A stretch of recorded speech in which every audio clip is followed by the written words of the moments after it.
राधे श्याम कहेंगे, हम तो सीताराम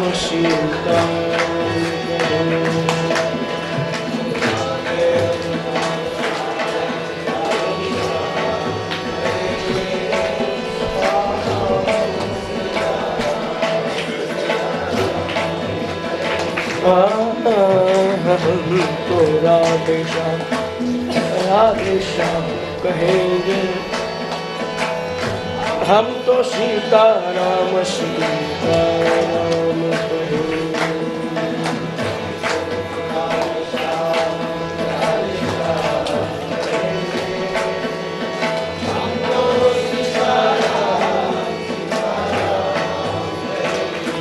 कहेंगे, हम तो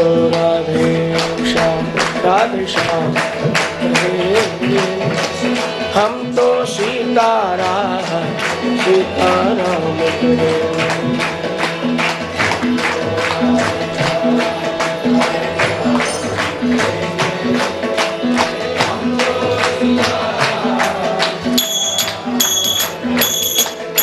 राधे श्याम सीताराम,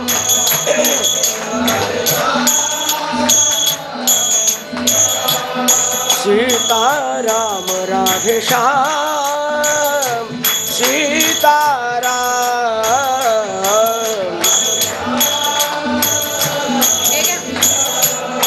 सीताराम कहेंगे, हम तो राधे श्याम कहेंगे, हम तो सीताराम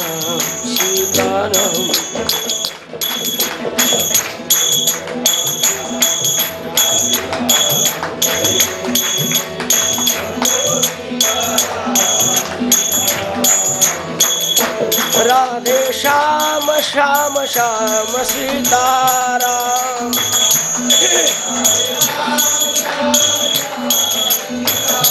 सीताराम राधे श्याम श्याम श्याम सीताराम,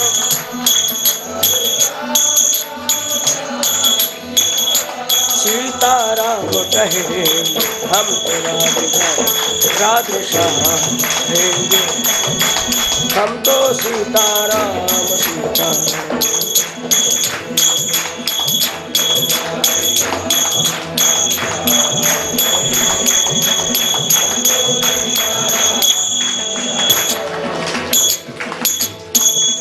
गोपाल कृष्ण हरि ओम। स्वस्ति श्री गणेशाय नमः,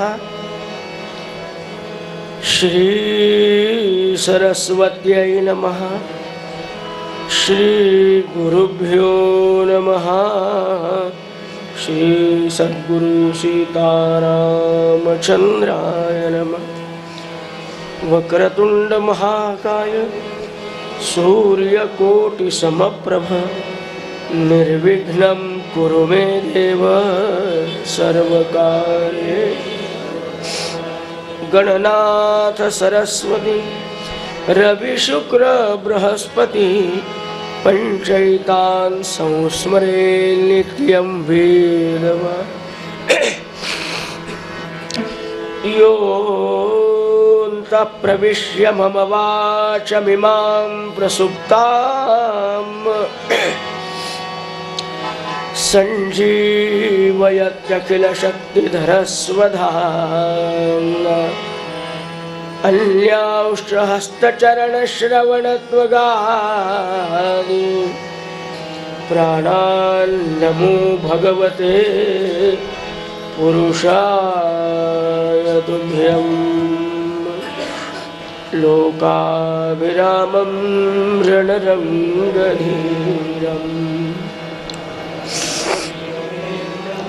रघुवंशनाथं कारुण्यरूपं करुणाकरं श्रीरामदूतं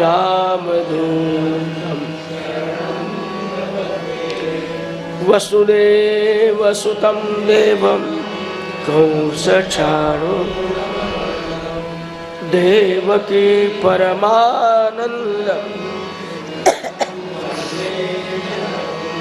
कृष्णाय वासुदेवाय हरये परमात्मने प्रणतक्लेशनाशाय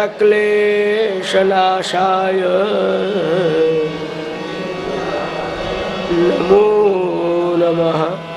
सकलभुवनमध्ये निर्विशेषं निरीहं विधिहरिहरवेद्यं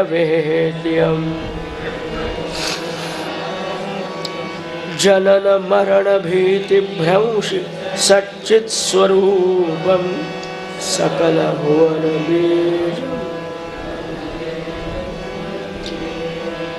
सद्गुरुं ज्ञानदं वन्दे रामभक्तिप्रियं रामानन्दं पूर्णकामं पूर्णब्रह्मसनातनं श्रीप्रह्लादं ब्रह्मनिष्ठं गुरुभक्तिपराय शिष्योद्धारे सुनिष्णातं वन्देऽहं ब्रह्मसंविदे।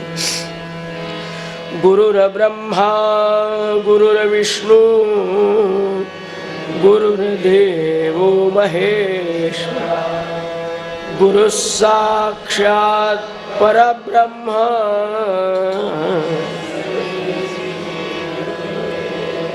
जानकी जीवन स्मरण जय महारुद्र हनुमान की समर्थ रामदास स्वामी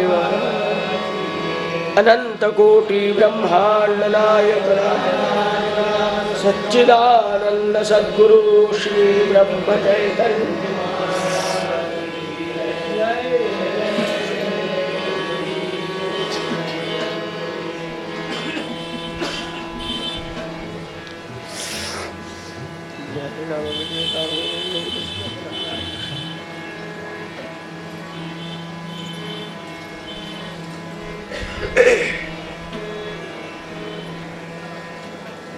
अथ कलिकलिमिषापहारिणी तापत्रयोन्मूलिनी रम्या श्रीमद्भागवत कथा प्रस्तूयते। श्रोता वक्ता च श्री सद्गुरु सीतारामचंद्र समर्थोस्तु। सद्गुरुनाथ महाराज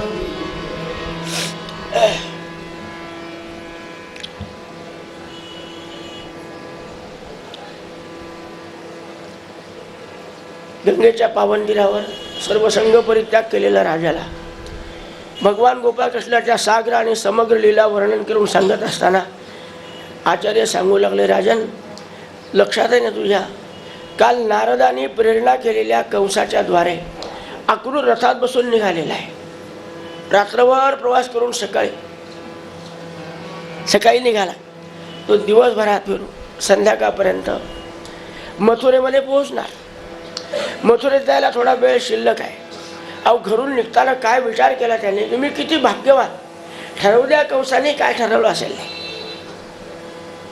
कशासाठी कृष्णाला बोलवलं आहे, हेतू वाईट आहे. आपण आपल्या पुरतं पाहावं.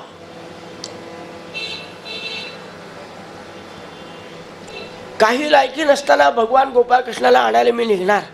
आज माझ्याबरोबर माझ्या रथात बसून भगवान गोपाळकृष्ण येणार, 4 शब्द काहीतरी माझ्याशी बोलणार. माझी लायकी आहे का? त्या अनंत कोटी ब्रह्मांड नायकाशी बोलायची माझी लायकी आहे.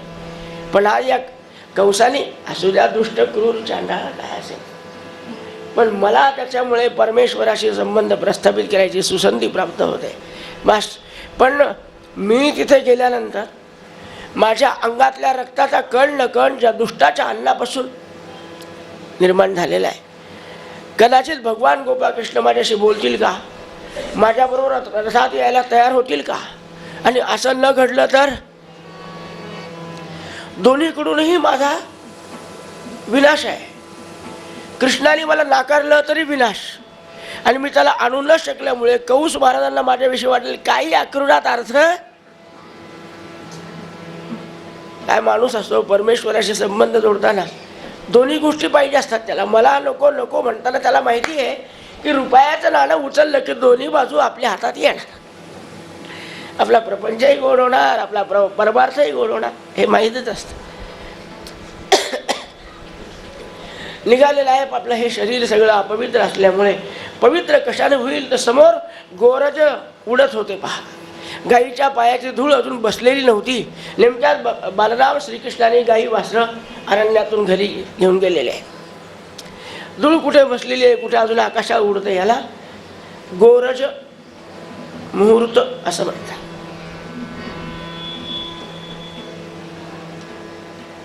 अक्रूराचं लक्ष चाललंय इथे कुठे दिसली का कृष्णाची पाऊले. इथे कुठे दिसली का कृष्णाची पाऊले. ध्वजादि चिन्हानी पदानी सर्वतः सगळीकडे पाहायला लागला की शंखचक्र गदा पद्माने विभूषित असे चरणकमलाचे ठसे इथे कुठेतरी उमटले असतील. तर बलराम श्रीकृष्ण याच मार्गाने गेले तर त्यांच्या पायाची धूळ पडलेली असेल. ठसे उमटतील आणि ते आपल्याला कुठेतरी दिसतील बारीक. आणि त्या लक्ष असलं की दिसतं माणसाला. तिथे लक्ष पाहिजे. मच्चित्ता मदगत प्राणा असे जे असतात ना, भगवंत त्यांना साक्षात्कार घडवल्याशिवाय राहत नाही. अक्रूराच्या डोळ्यात बाकी काही नाही. माझ्या कृष्णाचे पावलं उमटलेले दिसावे, ती धूळ माझ्या अंगाला मी लावावी, मन बुद्धी चित्त अहंकार आणि देह सगळा पवित्र करावा, तरच भगवंताच्या जवळ जाण्याला मी लायक होईल. आणि दिसल्यावर धाडकन उडी मारली. यत्पाद पंकज पराग सुराग योगी. यत्पाद पंकज पराग सुराग योगी. योगी लोकांना ज्या चरणकमलाचा आश्रय लवकर मिळत नाही महाराज. धाडकन उडी मारली, आपल्या अंगाला सगळं रजकण लावून घेतले. श्री कृष्ण गोविंद हरे. हे नाथ ना लेवा कसं करून मला जवळ कर बरं का. मी इतक्या लांबून येतो पण तू जवळ केलं नाही तर पुरसा मम परिश्रम. माझे सगळे परिश्रम वाया जातील. आला संध्याकाळच्या वेळेला. अहो जिकडे तिकडे ज्याच्या घरासमोरून जावाला रथ धारा त्या गुंडीमध्ये काढताना काय सुंदर आवाज येतो महाराज. कोणी गाई बांधतात, कोणी कडबा टाकतात, कोणी वासरा आखडायला लागले. परंतु प्रत्येकाच्या तोंडात जे वाक्य होते ते ऐकून आमच्या अक्रूराला वाटलं बापरे सगळे योगीच आहेत, सगळे योगी आहेत. अहो आम्ही ठरवून सुद्धा सतत जप करू शकत नाही. हे बिचाऱ्यांना कधी माळ घ्यायला जप वेळ नाही, खाली बसायला नाही, आसन तर आसन नाही तर नसल अशी ज्यांची अवस्था आहे बसायला. पण त्यांच्या तोंडामध्ये काहीही करत असताना श्री कृष्ण गोविंद हरे मुरारी हे नाथ नारायण प्रद्युम्न दामोदर विश्वनाथ मुकुंद विष्णू. आलाय रथ आलाय नंदबाबाच्या अंगणामध्ये. तोपर्यंत अनेक लोक सांगत गेले बाबा सुवर्णाच्या पत्राने जडवलेला मखमली ध्वजाचा असा एक रथ यायला लागलाय. मथुरेतून येतोय, राजधानीतून.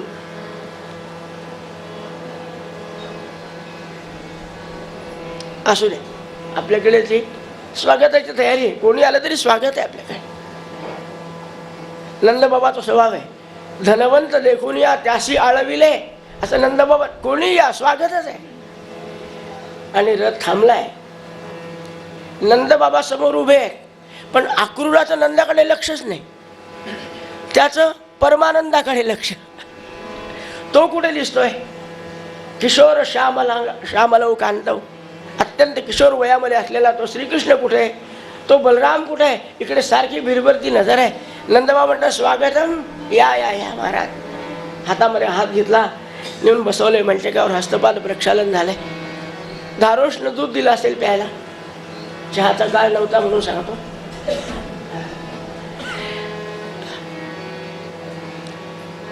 इकडच्या तिकडच्या गप्पा झाल्या सगळ्या, पण अक्रूर सारखा इकडे तिकडे पाहतोय. नंदबा म्हणाले, कोणाला विशेष भेटायचं आहे आपल्याला? तसं काही नाही हो.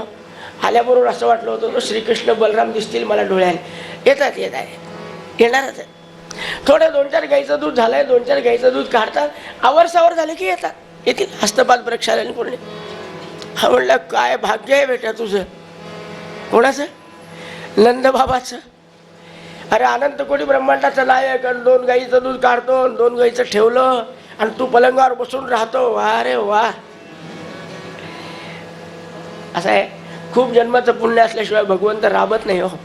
नंदबाबाचं आमच्या गर्गाचार्यांनी लिहिलेली एक स्मृती आहे, त्यामध्ये खूप यांचा पूर्वजांचा इतिहास आलाय. वसुदेव कोण होता, देवकी कोण होती, यशोदा कोण, नंदबाबा कोण, यांच्या जीवनामध्ये भगवंताचा एवढा सन्निकर्ष कसा झाला, उगाच नाही होत.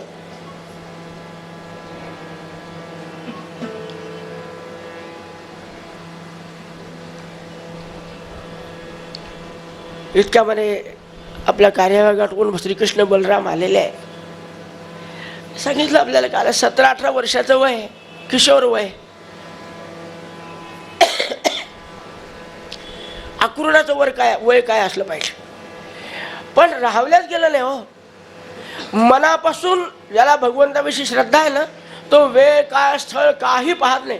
गेला की भगवान गोपाळ कृष्णाच्या पायावर. गोपाल कृष्ण भगवान गुणा पूजा स्थानम गुणिषु न च लिंगम न च वयः. तो माझ्यापेक्षा किती लहान आहे हा विचारच मनामध्ये नाही का. कोण आहे हा?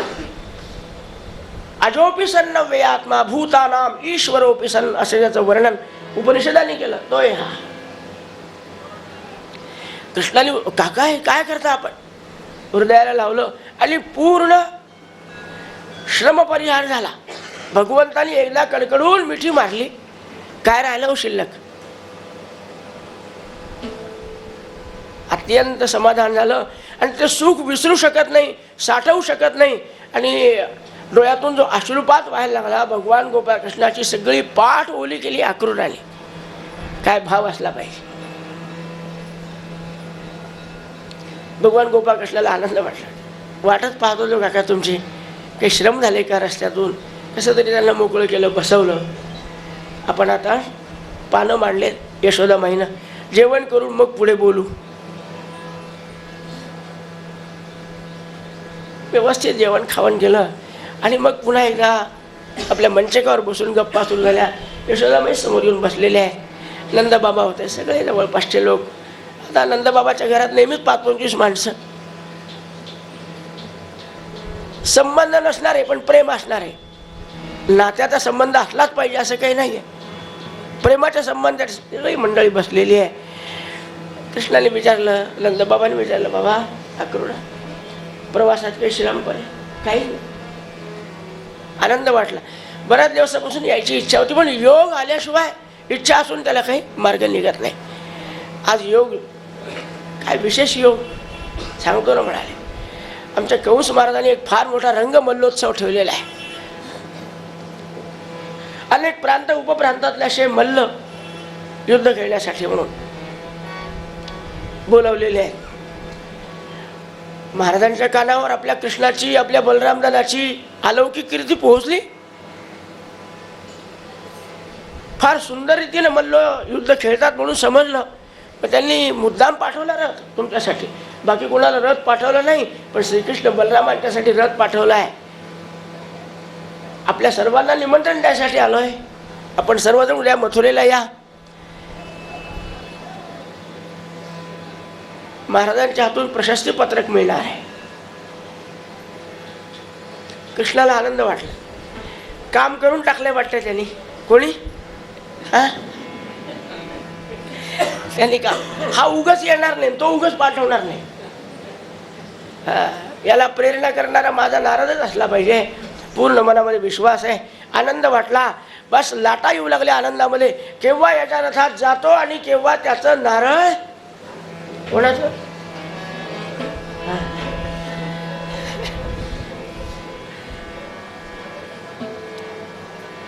पण हे ऐकल्याबरोबर नंदाची प्रतिक्रिया काय आहे? यशोदाबाईचा चेहरा एकदम पडला. कधीही 10 माणसात न बोलणारी यशोदा, पूर्वीच्या बायका बैठकीत येऊन कधी बोलत नव्हत्या, पूर्वीचं सांगतो, वाईट वाटून घेऊ नका, पण आज बोलली. हे बा म्हणाले, आम्हाला त्या काय कोणता तुमचा राजा असेल, नाव सुद्धा घेतलं नाही, जो तुमचा कोणता राजा असेल त्याचं प्रशस्ती पत्रक आम्हाला नको आणि त्या दुष्टाच्या नगरीत माझ्या कृष्णाला पाठवणार नाही. अरे बाप, अक्रूराचा एकदम ब्रेकडाऊन. म्हणला पंचायतच झाली, सगळं गरजेच्या ताब्यात आणि ती कृष्णाला पाठवत नाही म्हणल्यावर. कृष्ण तर मातृभक्त पण आहे, पितृभक्त पण आहे, गेलं का सगळं आपलं वाया? कृष्ण बाजूला बसला होता, गुडघ्या दाबून सांगतो, काका गुपचूप बसा, आमच्या आईला नाराज करू नका, मी तुमच्या बरोबर येणार. हे नुसतं दाबल्याबरोबर हा मनातल्या मनात बोलला, त्याच्या कानातल्या कानात ऐकू आला.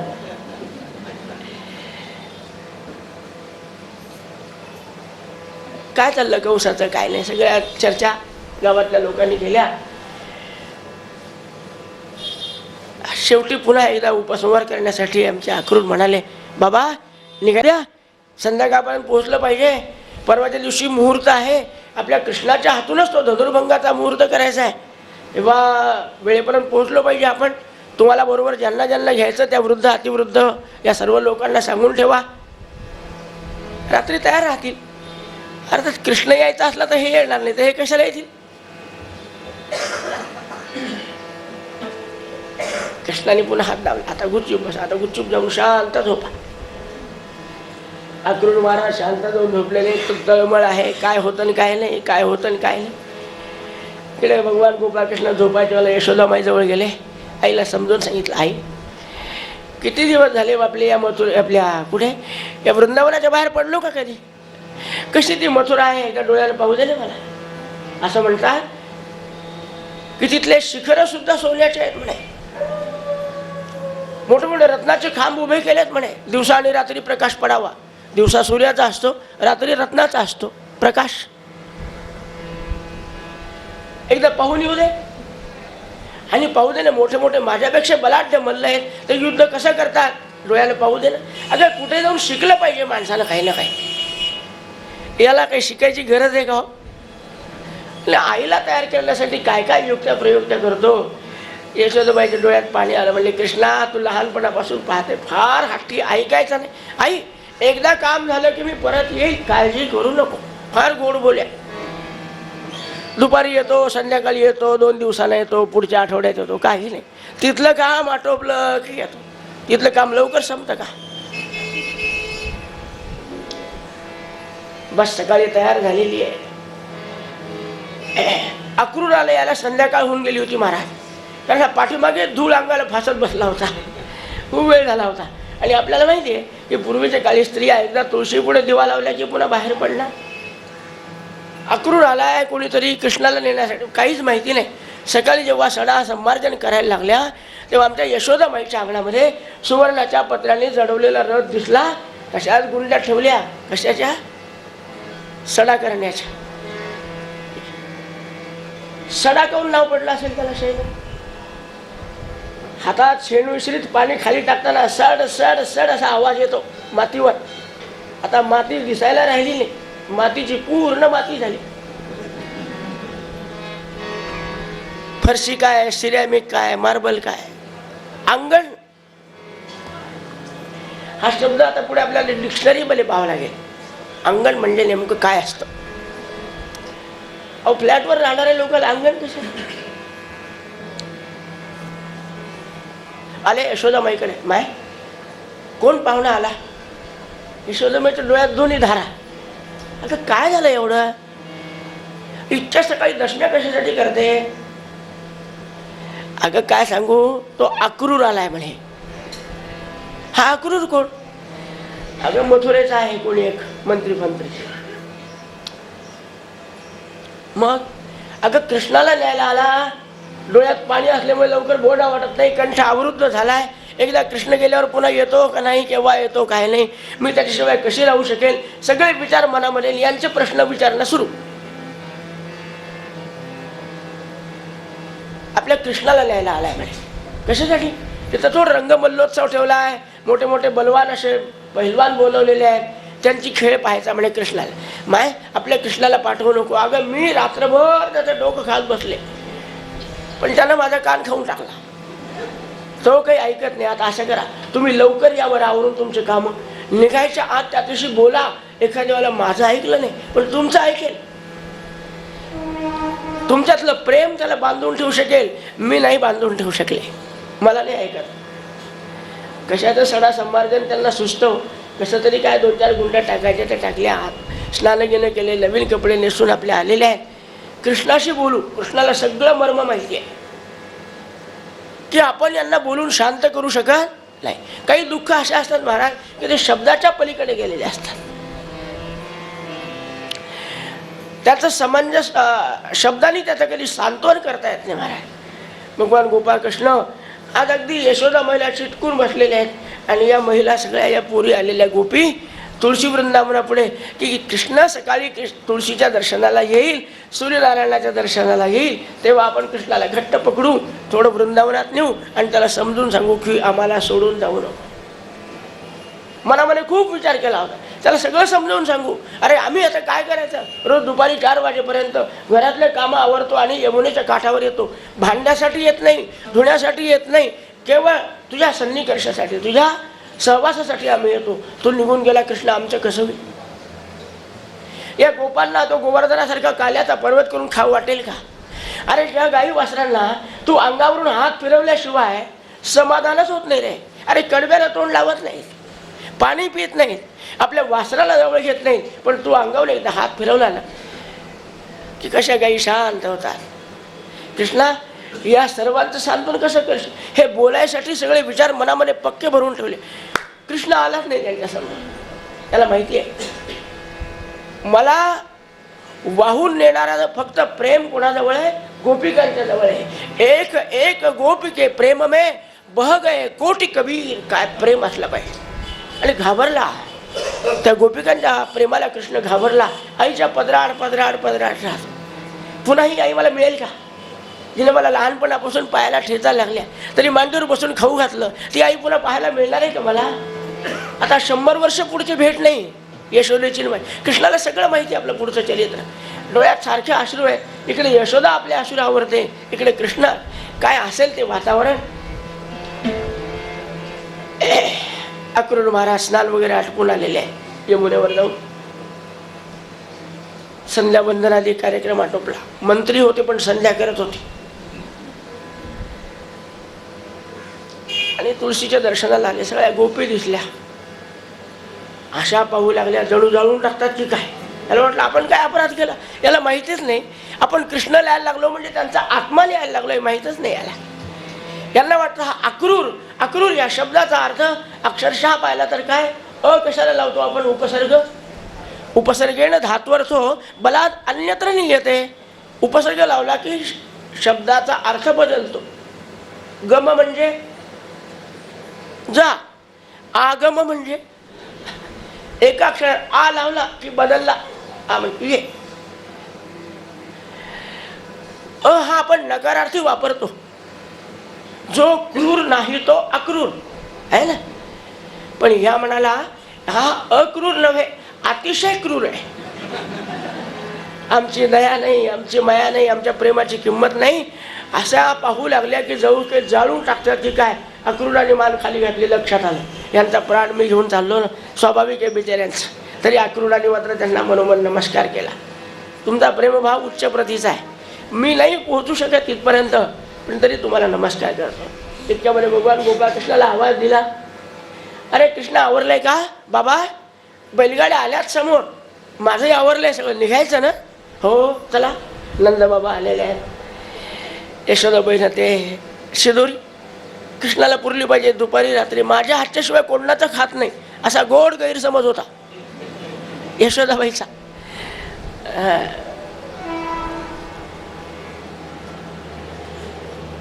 कृष्णाने यशोदेला नमस्कार केला. एक शब्द बोलवे ना, कंठी प्रेम दाटे आणि नैनी नीर लोट. यशोदाबाईची अवस्था बिकट झाली. आई काळजी करू नको ग, मी काही कायमचा चाललो का, मी येणार आहे पुन्हा. नमस्कार केला. यशोदाबाईने कवटाळलं त्याला. अरे वेळेवर खाबर का? ओके 8-15 दिवस राहायचं होतं का? तिथे गेल्यावर त्याची जन्मदाती आई होती ना. कृष्ण असं म्हणू शकत नाही तू नसली तर नसली, तिथे देवकी आहे नाही म्हणत. यशोदेचं प्रेमच तसं होतं महाराज. नंदबाबाला नमस्कार केला. अक्रूर म्हणले कृष्णा आपल्या रथात बसा. बलरामा या रथामध्ये. नंदबाबा म्हणले नाही नाही बैलगाडीत आणतो, तुम्ही पुढे व्हा. तुमच्या त्या मालकाला जाऊन सांगा आम्ही यायला लागलो. आम्ही आज मथुरेमध्ये येणार नाही. तो काय पंचायत काय पत्रिकेवर काय लिहिलंय? रंगमल्लोत्सवाला उद्या प्रारंभ होणार आहे, आपण या. उद्या प्रारंभ होणार आहे या म्हणजे आज कुठेही थांबा, उद्या आमच्याकडे या. वा. अहो दुष्टाच्या इथे जात असताना माणसाने बारीक विचार करून गेला पाहिजे.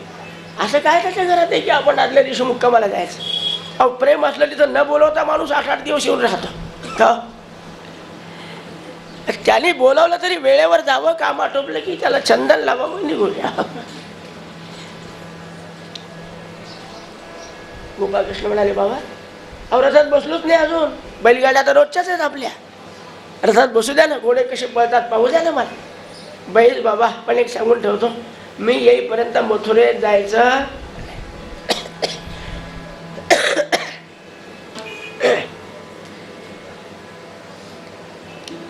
इकडे गोपिका सगळ्या वाट पाहतात, कृष्ण एकदा तरी आमच्याकडे पाहिल. कृष्ण पाहत नाही. हो काय वाटलं असेल त्यांना.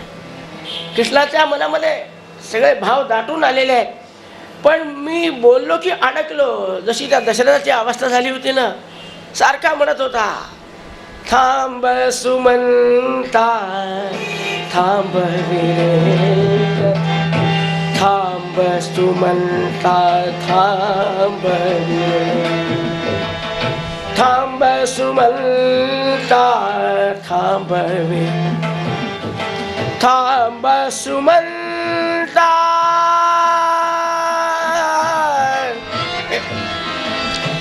सुमंता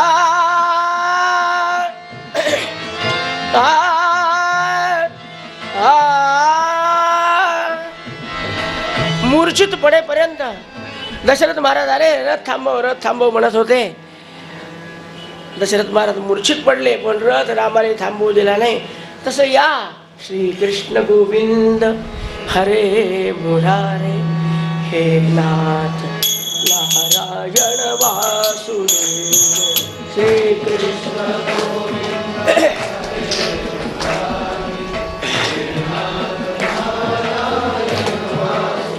जय जय श्री कृष्ण गोविंद हरे मुरारे.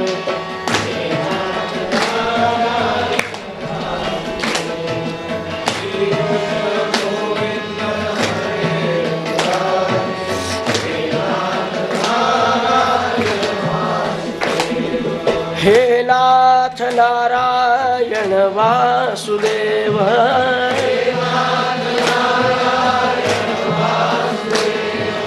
हे नाथ नारायण वासुदेव,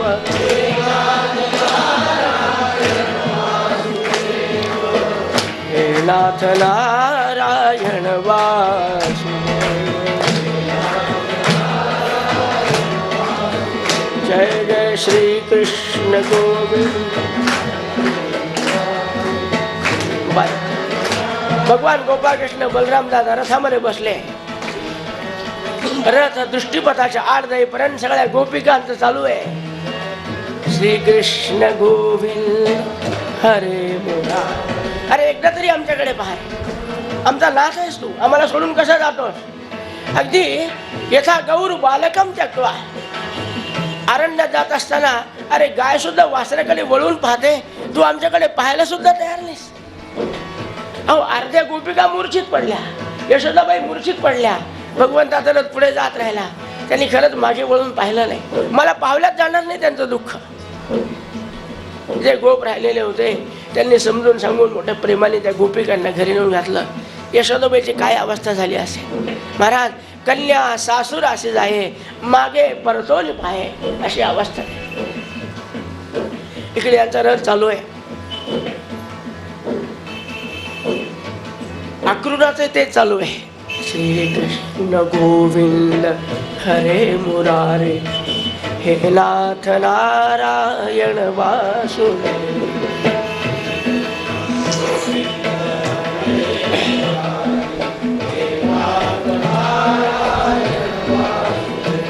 महाराज इकडे तिकडे त्या गप्पा प्रसंग, कंसाने काय काय केलं, काय काय करतो, कसं आहे, ही व्यवस्था विचारत विचारत यांचा प्रवास चालू आहे.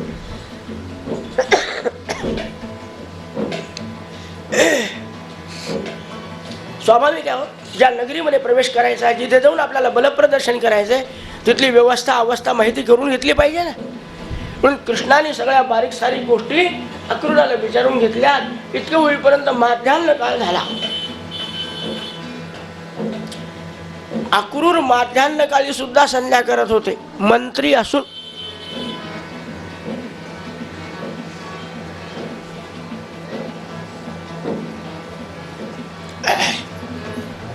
कृष्णा संध्या करून येऊ का? वा, केलीच पाहिजे, या करू. तो पण मी बसतो, आम्हाला काही अजून संस्कार झालेले नाही, आम्ही बरं बस. आमचे अक्रूर महाराज गेले, हस्तपाद प्रक्षालन केलं महाराज, आणि नेहमीप्रमाणे प्राणायाम करायला लागले. प्राणायाम करताना रोजची सवय आहे, त्याचं ध्यान करायचं. कोणाचं? शांताकारं भुजगशयनं पद्मनाभं सुरेशं विश्वाधारं गगनसदृशं मेघवर्णं. असा श्यामजाचा वर्ण आहे त्या भगवान नारायणाचं.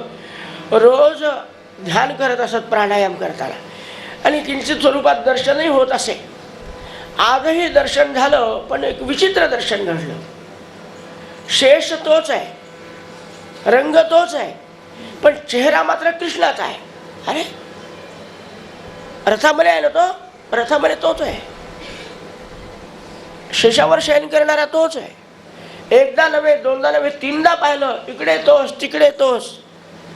आता लक्षात आलं की जगात भरला नभात भरला, अरे भरून दश अंगुल उरला, तोच कृष्ण माझा शेषाशाहीवर शयन करता आहे. आता लक्षात आलं, आणि मग नमस्कार केला. आता कशाची संध्या करायचं काम आहे? झाली संध्या, संदेह माझा गेला, आत्माराम हृदय प्रगटाला. कशासाठी दर्शन दिलं? अक्रूर घाबरले होते मनातल्या मनात. आपण न्यायला लागलो खरी, पण तो मोठा चांडाळ आहे, काय करील काही सांगता येत नाही. मथुरेला जाण्याच्या आज जर काही बलाढ्य दुष्ट रस्त्यामध्ये उभे केले आणि कंसाचं काही कमी जास्त झालं, यशोदानंदेचा शाप घ्यावा लागेल, वसुदेव देवकीचा शाप घ्यावा लागेल. आणि ज्या गोपिकांचं अलौकिक प्रेम माझ्या कृष्णावर आहे, त्यांचा आत्मा काय तळतळाट करील, आणि या सगळ्याला कारणीभूत मी ठरेल. अक्रूरा, तुला ताकद नव्हती तुझ्यात आमच्या कृष्णाला सांभाळून नेण्याची आणि परत आणून घालण्याची, तर कशाला नेलं? असा प्रश्न विचारला. पण कंसापुढे आपली ताकद काही चालते का? अशा सगळ्या गोष्टीचा विचार मनामध्ये करत होता. भगवंताला सांगायचं होतं, घाबरू नका काका, मी कोण आहे माहिती आहे तुम्हाला? शांताकारम, तो मी आहे. अरे ब्रह्मांड कोटयो नष्टाः आणि सृष्टयो बहुशो गताः, अनेक ब्रह्मांड रचून त्यांना प्रलयापर्यंत नेऊन घालणारा तो मी आहे. लक्षात आलं, आनंद वाटला. कशाची संध्या केली, नमस्कार केला की येऊन बसले रथामध्ये. आल्या बरोबर पहिलं काही केलं असेल, कृष्णं वंदे. काय काका काय झालं? काय नाही, रथ चालू लागलेला आहे. आता मात्र अक्रूर एक शब्द बोलत नाहीत. बराच वेळ गेला, कृष्णाला मौनात राहता येत नाही. काका काही काय झालं काय तुम्हाला? काही नाही. मग बोलत का नाही? आपण गोकुळ सोडल्यापासून आतापर्यंत बोलत बोलत आला, आता का बोलत नाही आमच्याशी? अक्रूराच्या डोळ्यातून आशीर्वाद व्हायला लागला. अरे कृष्णा, माझी लायकी आहे का? आतापर्यंत तुझ्या जवळ बसलो, पण आता तुझ्या जवळ काय, पायाजवळ सुद्धा बसायची लायकी नाही. आत्ता लक्षात आलं, माझ्या माहीत होतं रे, पण या लोकांचं प्रेम पाहिलं आणि आता तू हे मला रूप दाखवलं. आता लक्षात आलं की कृष्ण कोण आहे. कृष्णस्तु भगवान स्वयं, हे लक्षात आलं. म्हणून आता तुझ्याशी काय बोलायचं? बोलावं, बरोबरीच्या माणसाशी बोलावं. तुझ्यासारखी अशी. भगवान श्रीकृष्णाशी बोलतं गेलं, काका काळजी करू नका, तुम्हाला भीती वाटली होती ना म्हणून काहीतरी विचित्र दिसलं असेल, विसरून जा, काही काळजी करू नका. आणि असं संभाषण करीत करीत महाराज मथुरेच्या उपवनामध्ये आले.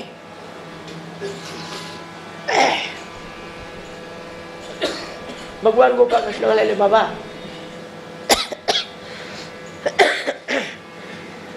अरे थांबवा आता, ही मथुराच आहे ना सब. हो मग मथुराच आहे. ते बघ ना म्हणाले, सगळे सुवर्णाचे शिखर हे द्वार सगळे आमच्या मथुरेतलेच आहेत. मग आता इथे थांबवा. बाबांना सांगितलंय नंद बाबाला की तुम्ही आल्याशिवाय मथुरेत जाणार नाही. आता तुम्हाला व्हायचं तर पुढे व्हा, आम्ही थांबतो. नंद बाबा आले की मग पुढचं आम्ही पाहू. अक्रूर म्हटला नाही, नंद बाबाची बैलगाडी येईपर्यंत मी पुढे जाणार नाही, तुम्हाला एकटं सोडणार. सगळ्या भीती माहिती होत्या याला. आणि रथातून उतरलेत, आपले एका बगीच्याच्या काठावर बसलेले, हस्तपाद प्रक्षालन केलं, सरोवर होतं. निवांत गप्पा गोष्टी करायला लागल्या. कंस अक्रूराच्या मनातली भीती काढून टाकली. काळजी करू नका, आमच्या आईवडिलाला काय, तुम्हाला सुद्धा ज्यांनी छळलं, राबवून घेतलं, त्या कंसाला संध्याकाळपर्यंत आज ठेवणारच नाही म्हणाले, काळजी करू नका. तोपर्यंत नंदबाबाच्या बैलगाड्या वगैरे आल्या, उतरले. बाबा कृष्णा, मला वाटलं तू राहतो का जातो काय अक्रूराच्या रथात बस. नाही बाबा, तुम्हाला शब्द दिला होता ना. अक्रूर महाराज, आपण जाऊ शकता, आपण जाऊन त्या राजाला सांगा तुमच्या आम्ही आलेलो आहोत, सकाळी योग्य वेळेला आम्ही समरांगणामध्ये येणार आहोत, आपली भेट तिथे. पण मी कृष्णाला आमच्या घरी मुक्कामाला नाही, कृष्ण नाही येणार. आता नंदबाबा नाही म्हटल्यावर कृष्णाची इच्छा असलं तरी जाता येते का? नाही, बाबांची आज्ञामुळे. काका काळजी करू नका, तुम्ही वा पुढे, मी तुम्ही न बोलावता तुमच्या घरी येईल हे लक्षात ठेवा. अरे पण मी तिला किती तयारी करायची, असू द्या, तुम्ही माझ्यासाठी जे जे तिथे पूजा साहित्य तयार केलंय ना, मला पोहोचलं ते. अहो मना कृतकृतम म्हणले न शरीर कृतकृतम. एखाद्या वेळेला मनानं केलं ना तर ते मला जास्त आवडतं, शरीरानं केलं आणि मन माझ्याजवळ असलं तर काय फायदा. म्हणून मना कृतकृत, मला ते सगळे उपचार पोहोचलेले आहे. मी मला ज्या कार्यासाठी इथे आलो ते कार्य आटोपल्याशिवाय कोणाचे दूध पिणार नाही, फळ खाणार नाही, काय आटपुल्या कार्य. काका तुमच्या घरी येणार आणि मग तुमचाच आश्रय आम्हाला आहे, काय काळजी करता. कोणाला गोड बोलून कसं काटायचं, हा आपण चहा बाजूनच काढतो, पण कृष्ण नुसता बोलतो, पेढा सुद्धा देत नाही कोणाला. आधारम मधुरम, आता तर वर्णनच तसं आहे महाराज. ओठच इतके त्याचे मधुर आहेत की त्यातून बाहेर पडणारे शब्द कठीण कसे असतील, गोड मधुर बोलतो कृष्ण. अक्रूर महाराज गेले. जाता जाता ज्यांनी विचारले, का रथ रिकामा? रिकामा नाही, कृष्णाला आणलंय, आहे उपवनात थांबलाय. हे बा, बहुतेक संध्याकाळी एखादा फेरफटका मारायला कृष्ण येईल, मला सांगितलं नाही, पण मला वाटतं, माझं मन सांगतं, मला ज्या ज्या प्रकारची माहिती विचारली त्याचा अनुभव घेण्यासाठी कृष्ण येणार, फेरफटका मारून जाईल. जर तुमच्या घरासमोरून गेला, तुम्हाला ओवाळता आलं, आपली पंचारती तयार करून ठेवा, खाली येऊ नका. तुम्ही खाली येऊन कृष्णाला ओवाळलेलं त्याला जर समजलं, हां हे राहणार नाही. कपाळावरचं कुंकू सौभाग्य, त्याला वाटलं तुम्ही कृष्ण भक्त आहे, तुम्ही त्याला कंस भक्तच दाखवा. कंसाला जाऊन सांगितलं, महाराज काय लटलट लटलट कापू लागला. मी ज्याला ज्याला पाठवलं त्याला संपवलं. येतो का काय इथे, या नारदाच्या नादी लागलो काय, आपला मृत्यू आपल्या जवळ आणून बसवला काय. रात्रभर तरी वनात राहायला पाहिजे, कुठं उपवनात थांबला तिथं, रात्री बेरात्री आला आणि बसला छातीवर, तर काय करू. एकदम ब्लड प्रेशर वाढून गेलं महाराज. मोजायला मीच होतो ते पंपिंग करायला.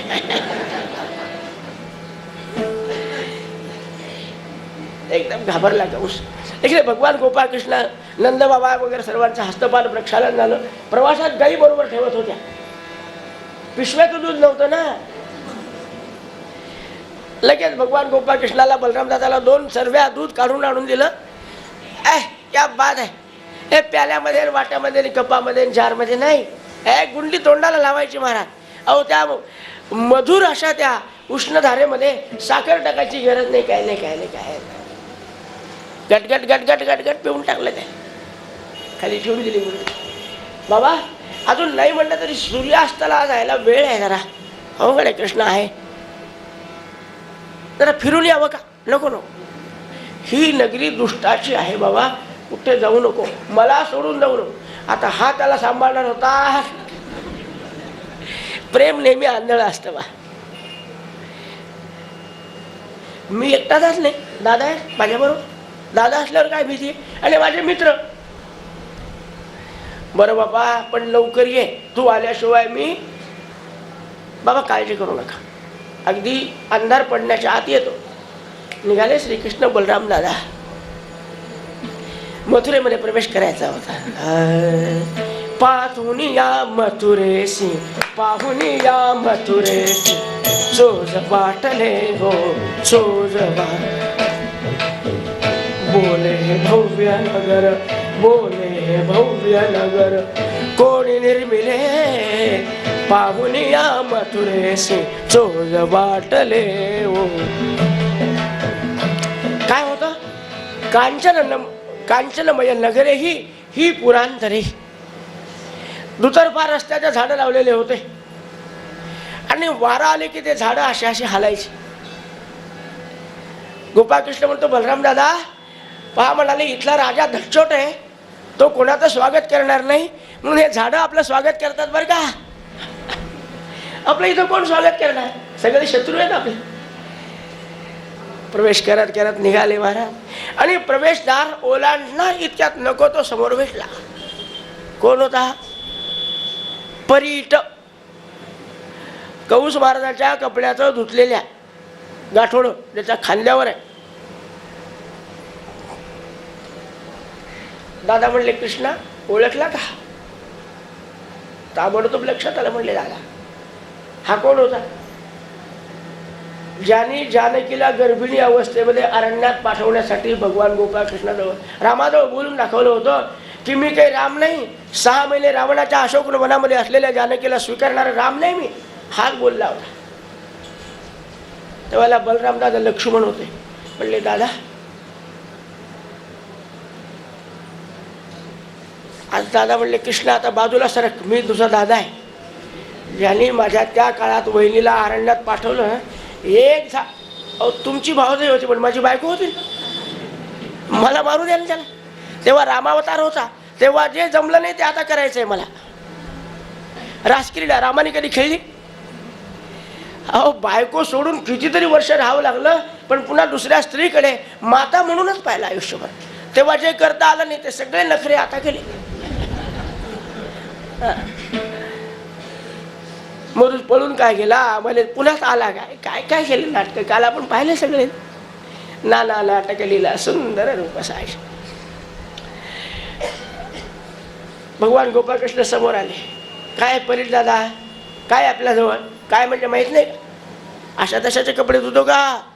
कंस महाराजाचे कपडे काय भूषण आहे, सगळ्या जगाचं पाप ज्याच्या उरावर त्याचे कपडे हा धुतो, भूषण कंस महाराजाचे कपडे. म्हणलं बस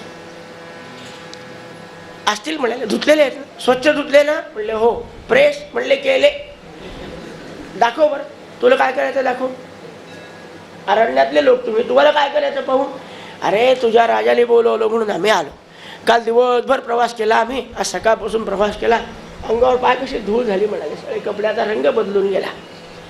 आता उद्या सकाळी आम्हाला तिथे सम्रांगणात यायचं आहे. आता त्याला कपड्याचा काही उपयोग नाही, त्याला काही कपडे घालायचे नाहीत पुन्हा. हे आम्हाला देऊन टाक, मला दे, आमच्या दादाला दे, हे आमचा मित्र परिवार आहे, यांना एक एक देऊन टाक. याला काही समजलं नाही, एवढीच अक्कल होती घुटण्यात, इथं कुठं काय. म्हणलं नाही नाही, तुम्ही अरण्यात राहणारे माणसं राजपुत्राचे कपडे घालता का? हे जर आमच्या कंस महाराजाला समजलं तर म्हणजे तुमचे तुकडे तुकडे करून टाकेल म्हणाले. मी जाऊन सांगू का त्यांना?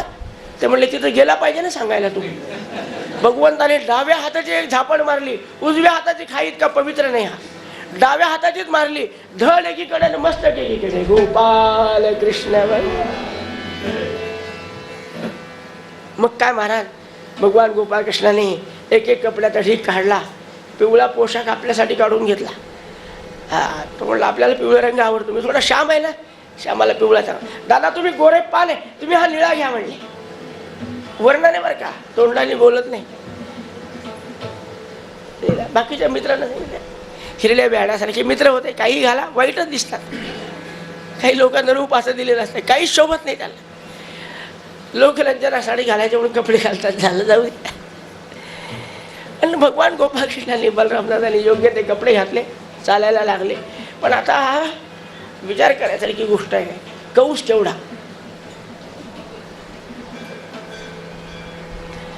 त्याच्या कमरेला लागत होता गोपाळकृष्ण. 18 वर्षाचा होता, पण त्याच्या मानाने याची उंची पाहिली तर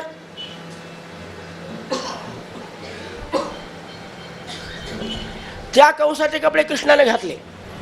पितांबर आहे का नाही कोणाला समजतच नव्हतं. वरचा फरगोलच खाली लोळत होता रस्त्याने. हाताच्या बाह्या ज्या लोंबू लागल्या दोन्ही. कृष्ण म्हणला घातला चांगला पोशाख, शोभतो मला, पण हे काय झालंय, हे कसं दिसायला लागलं. तक्क्याची खोळ उशीला घातल्यावर कसं दिसतं. जवळ एक शिंप्याचं दुकान. शिंपी दादा हे व्यवस्थित करतात म्हणले, ताबडतोब. त्याला माहिती आहे, नाही म्हणले की डावा हात. अंगावरचे कपडे काढून घेतले, 2 क्षणामध्ये टीप मारून त्याला, वाह बाळा आशीर्वाद, कल्याण होईल तुझं, कधी कमी पडणार नाही. म्हणून आज सगळ्याचे धंदे बसले तरी परिटाचा धंदा बसत नाही, शिंप्याचा धंदा बसत नाही. चांगले चांगले कापून टाकतो कपडे, पण धंदा बसत नाही. हे गेले कृष्णाचा आशीर्वाद आहे. पुढे सुमाली नावाचा माळी. कृष्णावर खूप विश्वास. नारदाचं येणं जाणं बसणं उठणं त्याच्या घरी होतं. कृष्ण काय काय करतोय त्याला माहिती होतं. म्हणून कृष्णासाठी हा हार गळ्यात घालील, हा मनगटाला बांधील, हा त्याच्या जटेच्या मुकुटाला बांधील, ह्या बलराम दादांना देईल. आणि त्याचे मित्र आलेले आहेत ना, त्यांच्यासाठी एक एक पुष्पगुच्छ तयार ठेवलेला आहे. सगळ्यांचं स्वागत केलं, सत्कार केला. भगवंताने त्याला आशीर्वाद दिला, कल्याणम भवतु. पुढे निघालेले आहेत महाराज. राजमार्गावर आले. आता एक चौरस्ता चाललेला होता, तिथे भगवान गोपाळकृष्ण आले. इकडे पाहतात तिकडे पाहतात. एका रस्त्यानं एक दिसायला अतिशय सुंदर, पण कमरेत वाकलेली. दादा म्हणले कृष्णा इतकं काय पाहतो. म्हणले पहा ना, काय सौंदर्य दिले देवाने तिला. अरे पण कुबडी आहे रे म्हणे.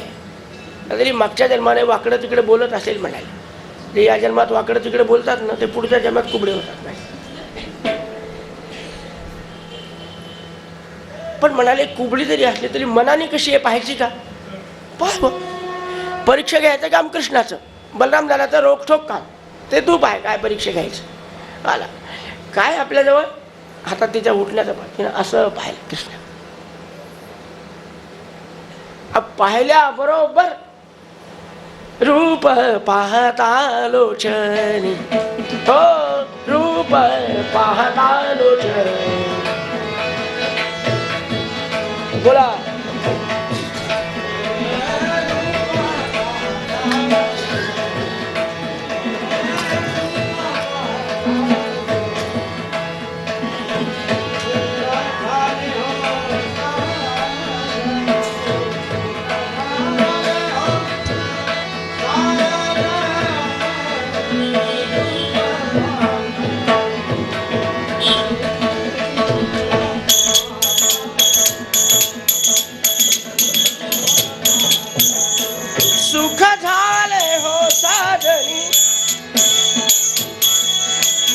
सुख झाले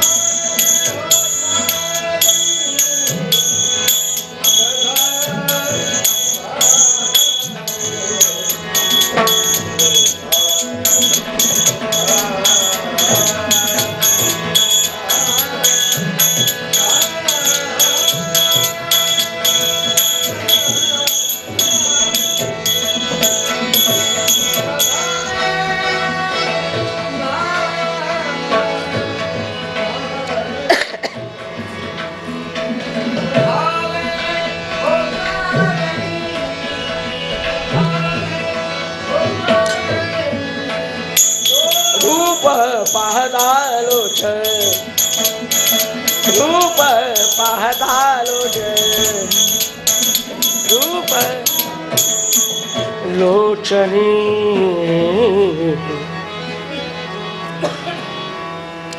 अनुपम लावण्याचा पुतळा कोट्यावधी मदन ओवाळून टाकावेत असं ज्याचं सौंदर्य आहे, असं ज्याचं लावण्य आहे, अशा त्या कृष्णाचं एकदा वाकडं तोंड करून पाहिलं ते सरळ दिसत नव्हतं.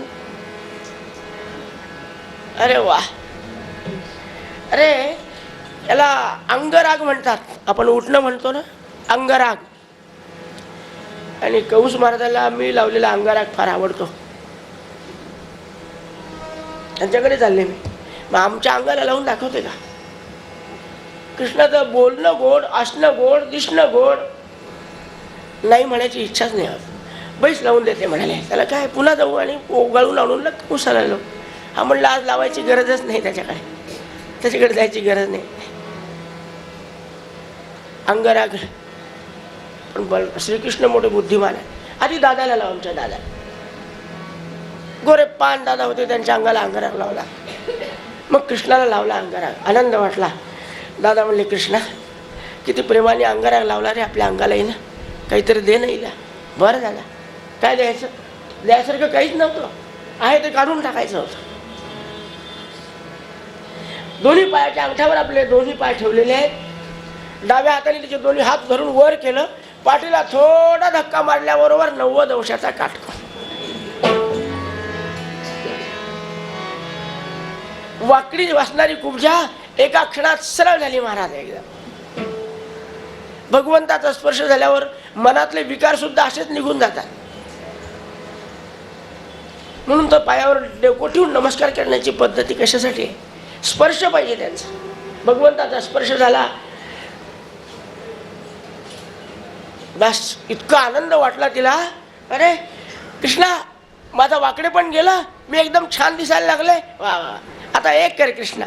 एहि कृष्ण मया सार्धम, एहि कृष्ण मया सार्धम, एहि कृष्ण मया सार्धम.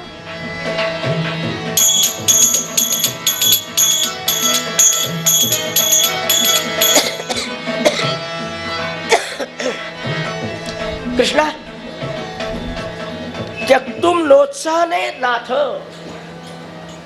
आज तुम्हाला सोडावं वाटत नाही. आज माझ्या मी महालात नेणार. दासी होती पण महाल होता तिला, कंसाची खास होती. आज माझ्या महालात नेणार, तुम्हाला सोडणार नाही. म्हणाले मी येणार.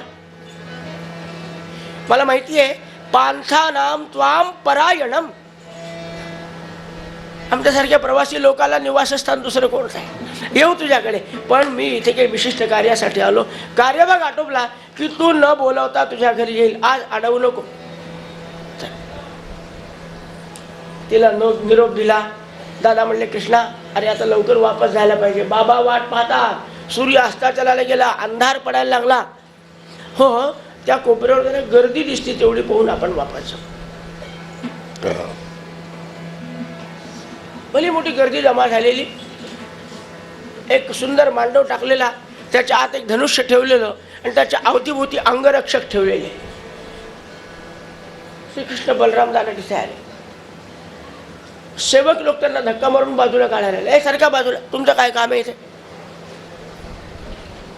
उद्या पाहायला मिळणार, आज कोणी यायचं नाही. उद्या उद्घाटन होणार कंस महाराजांच्या हातानं आणि मग सगळ्यांना पाहायला मिळणार. तोपर्यंत पाहायला मिळणार नाही.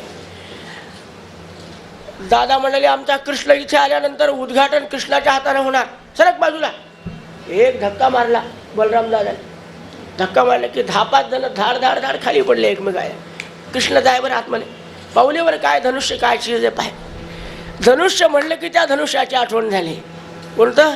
धनुष्यास त्या दूर लावणे, धनुष्यास त्या.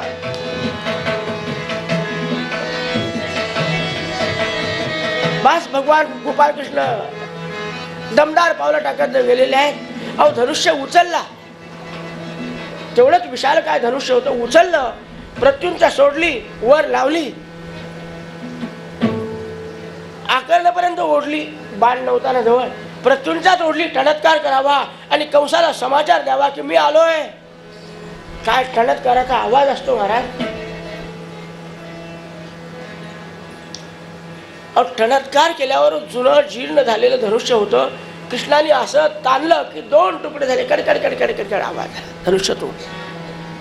कंस महाराजांनी 125 माणसं ठेवले होते. कशासाठी?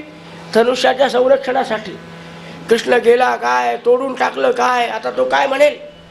घाबरले, कृष्णाच्या अंगावर आले. कृष्णाने ताबडतोब प्रत्युंच्या सोडली. दादाकडे एक धनुष्याचा तुकडा पाठव. हे घ्या दादा, लावा सोय तुम्ही बाहेरच्या लोकांची, मी आतल्या लोकांची पाहतो.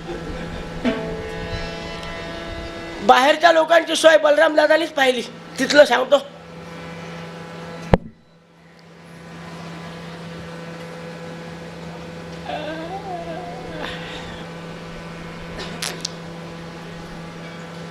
सव्वाशेच्या सव्वाचे सेवक कापून काढले. ज्यांचे हातपाय खुळखुळ्यासारखे झाले होते ते गेले कंसाला सांगायला, महाराज कशाला आणले त्याला तुम्ही? कोणाला? कृष्णाला. काय माणूस आहे का तो? म्हणाले 125 माणसं, आमच्या हातात ढाली, तलवार, भाले, बर्छे, परी, गदा सगळं आमच्याजवळच राहिलं. म्हणाले अहो त्याच्या हातात शस्त्र नाही, अस्त्र नाही. काय केलं हे पाहण्याच्या आणि समजण्याच्या आत आमचे मस्तक खाली धडापासून. आम्ही दोघं चौघं कसे तरी लपून बसलो म्हणून वाचलो. म्हणाले त्याला तुम्ही वापस नेऊन घाला रातोरात, नाही तो काही तुम्हाला ठेवणार नाही. असं म्हणल्यावर त्याच्या मस्तकात मारलं. म्हणले मला काय मारतो तू, संपायला लागला आता. इकडं हा सगळा प्रसंग घडला. बलराम दादा श्रीकृष्ण आपल्या शिबिरामध्ये वापस आले. शांत निवास करायला लागले. त्यांना शांत झोप लागली. त्यांनाही लागेल ना झोप. कृष्णाला का झोप लागली नसेल? माझ्या यशोदामाईच्या डोळ्यात सारखे अश्रू असतील.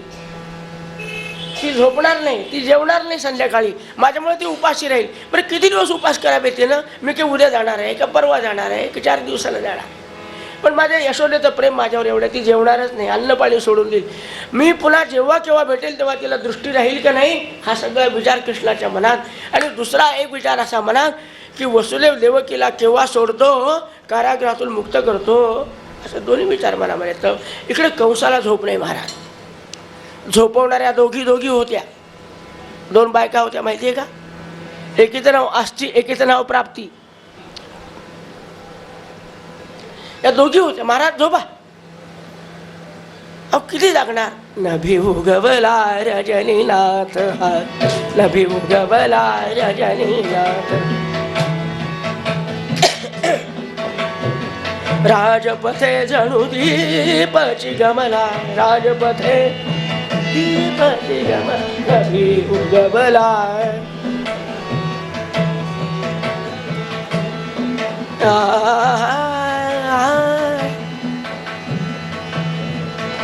अरे म्हणान काही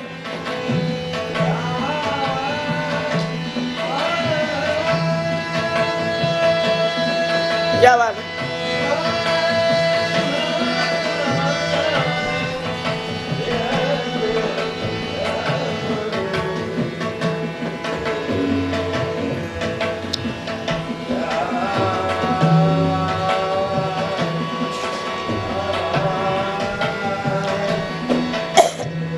नवयुवतींच्या निधीला नवयु.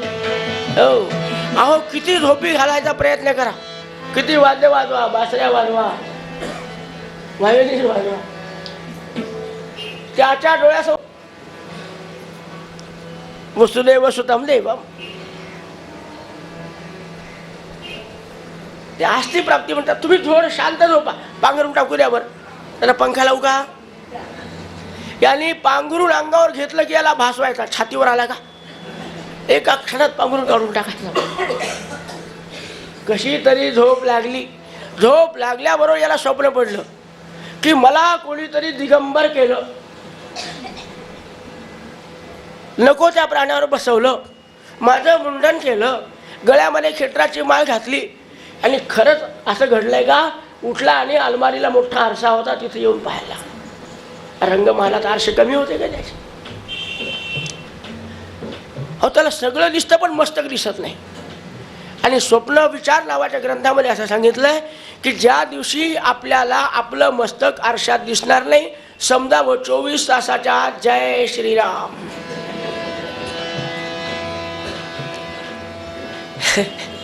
कंसाला शरीर दिसते, मस्तक दिसत नाही. घाबरलं, कशाचा झोपतो? सकाळी 4 वाजले, स्नान केलं आणि सगळे लोक यायच्या आत सिंहासनावर येऊन बसला. कुठे? समरांगणामध्ये. महाराज इतक्या लवकर कशाला? महाराजांनी सगळ्या शेवटी यावं. आज मी चालू शकत नाही, हातपाय माझी, रात्रभर झोप नाही, अस्वस्थ झालो. कृष्णाची सारखी भीती वाटते. नेऊन ठेवा तिथे एकदा मला, जेव्हा येतील तेव्हा येऊ द्या लोक. हे येऊन बसले तिथे. 5-5:30 वाजले.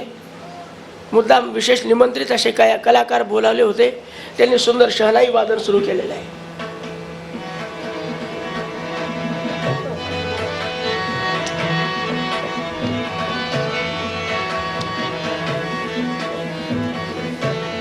मंगलवाद्य वाजू लागलं.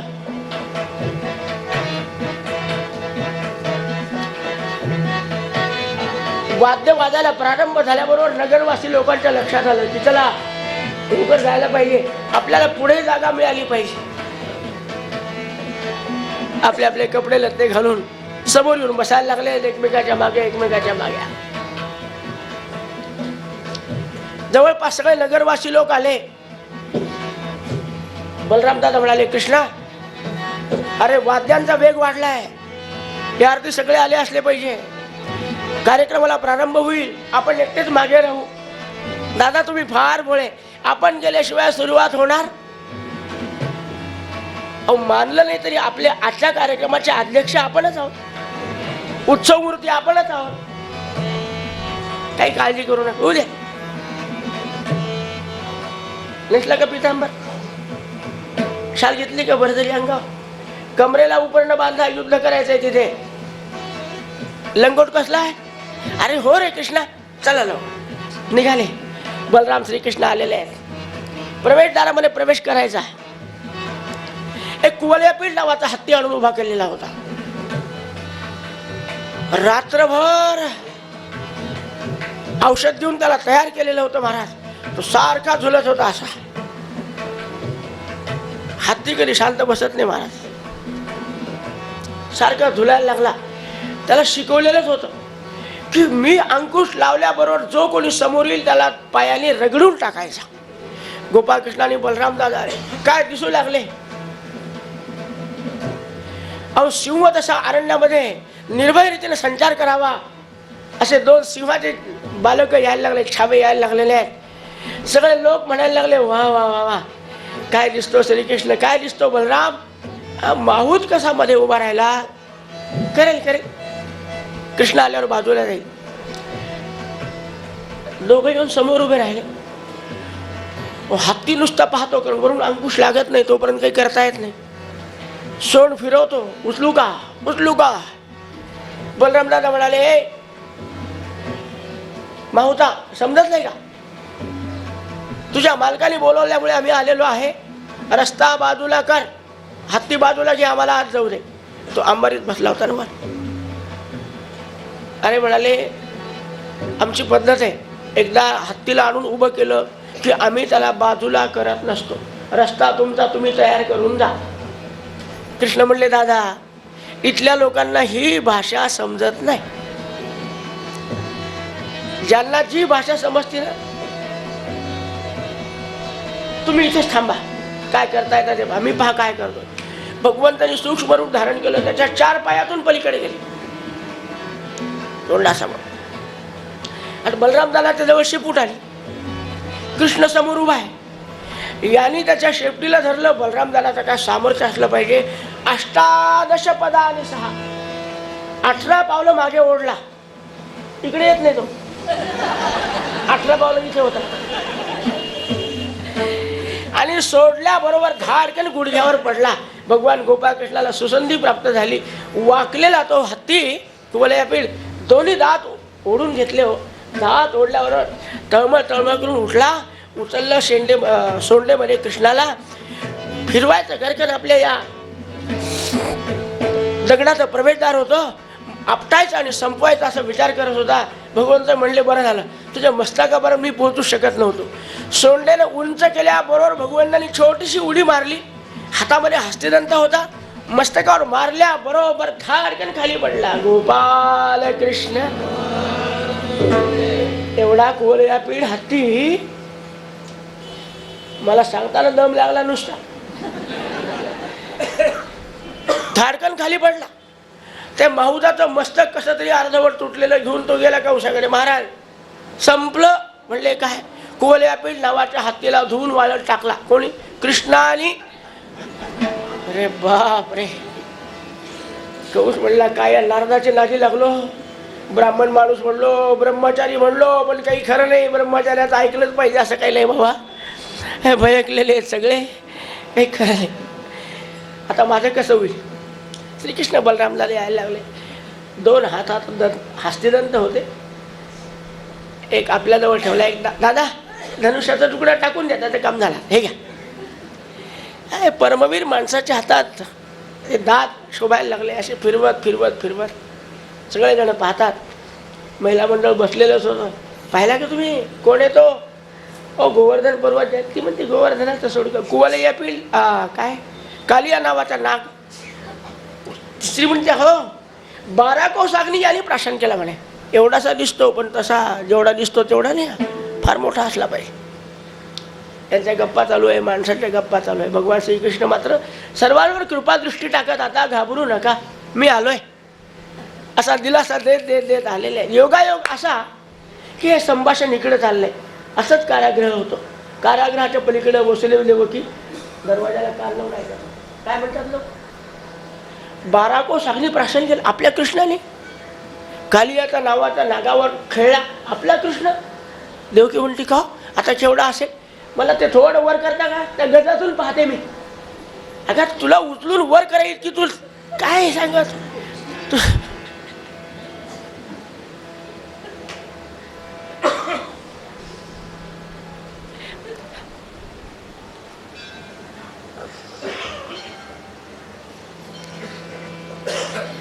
असं कर, थोडे वेळ थांब.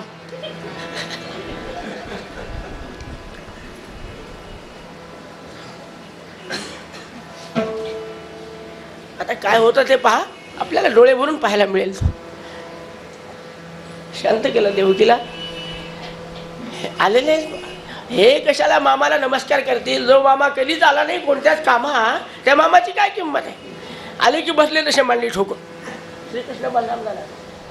खरं म्हणजे मामाला नमस्कार करायला पाहिजे. वडील माणूस ज्यांनी आपल्या आईबाबाला नेहमी त्रास दिला आहे, कारागृहात टाकलं, त्याचं काय विचारायला? त्याला तर आज संपवायसाठी झालो.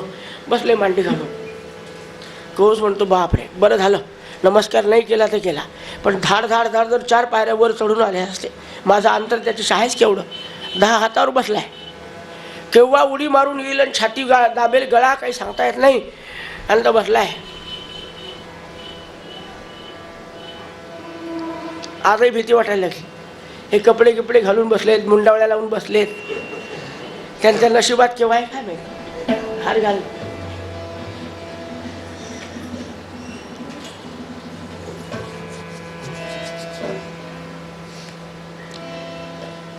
चाणूर म्हणला महाराज, कंसाला उद्देशून हळूच जवळ जाऊन बोलला.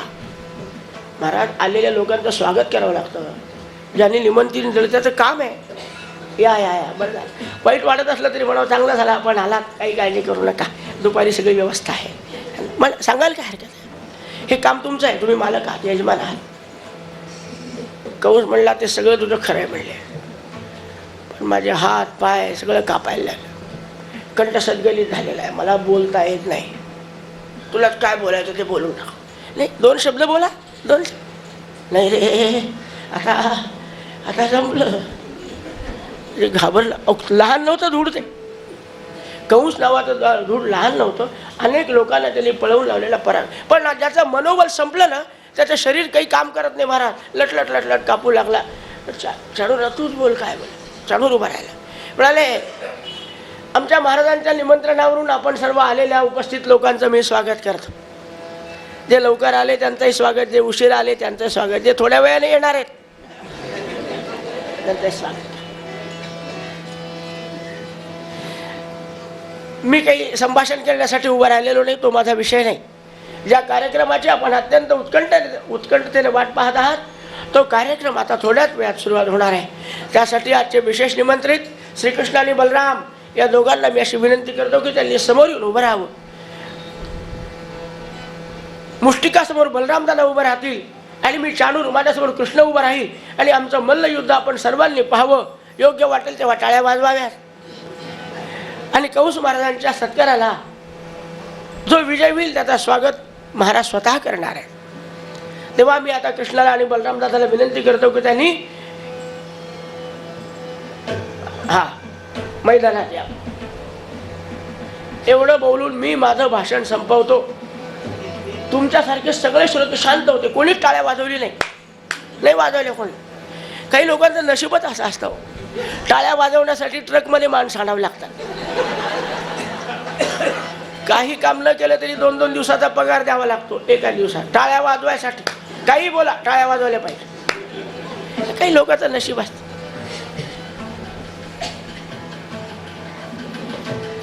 दादा म्हणले कृष्णा उभा राहे.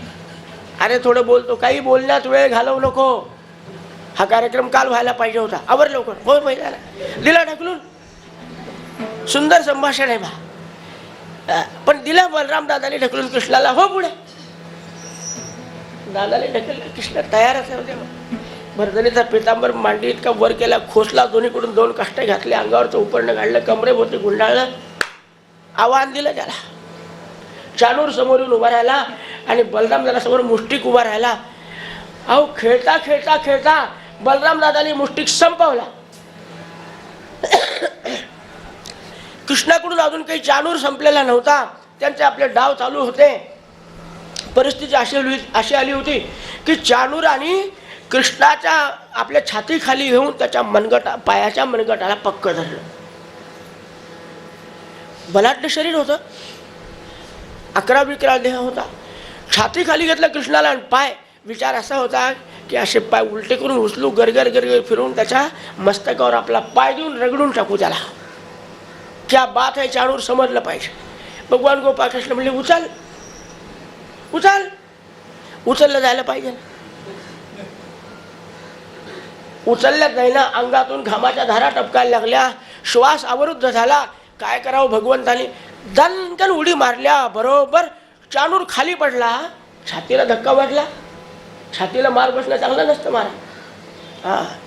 छातीलाच भगवान गोपाळकृष्णाने धक्का मारला. चाणूर खाली. भगवान गोपाळकृष्ण सहजासहजी वर घेतलं त्याचं नारळ हातात, खाडकन मारल्याबरोबर सहस्रावधी शकलं झाले मस्तकाचे. गोपाल कृष्ण कंस बसल्या बसल्या लटलट लटलट लटलट कापायला. कशी तरी टाळी वाजवली. चाणूर मुष्टी गेले की शल तोषल आले. शल तोषल्याला कृष्णाने बलरामदादाने संपवून टाकलं. कूट नावाचा दैत्य आला. बलरामदादा म्हणलं कृष्णा तू सलग बाजूला याला कुठूनच काढतो म्हणले. याचं नाव कूट आहे ना. एका बुक्की चिखल करून टाकला. कंस पुन्हा टाळी वाजवतो. कोण राहिलं शिल्लक. इकडचे पळून गेले, इकडचे पळून गेले. म्हणले तू तुझा भाचा, आम्हाला काय करायचं.